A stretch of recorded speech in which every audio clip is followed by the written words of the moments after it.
காளி அம்சம்னா அது வேறு வேலையை செய்யும், வாழை தேவதைகள்னால் அது ஒரு வேலையை செய்யும். இப்படி எல்லாமே அம்சங்கள் என்னுடைய அம்சங்களாக இருந்தாலும் அதுக்கு அது அம்சங்களாக அடக்கடவுளே, நான் உன்னையே நம்பிட்டு உன்னை தவிர ஒன்றுமே பேசாமல் இருந்துட்டேன். இல்லை எல்லாத்தையும் சொல்லி கொடுத்துருக்கனே, எல்லா மகான்களும் சொல்லி கொடுத்துருக்காங்கல்லன்னு. சரி ஓகே அப்படின்ட்டு ஐயா ஏற்றுக்கிட்டு, அதனால் ஐயா உங்களுக்கு சொல்ல விரும்புகிறது, சிவ மந்திரத்தை மூச்சோடு இணைத்து உயிராக வைத்திருங்கள்.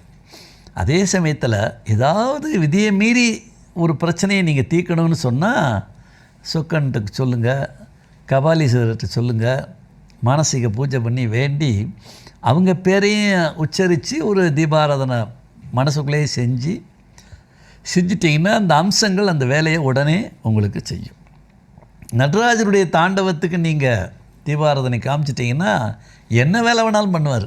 ஏன்னா அது ஆகாய அம்சம்.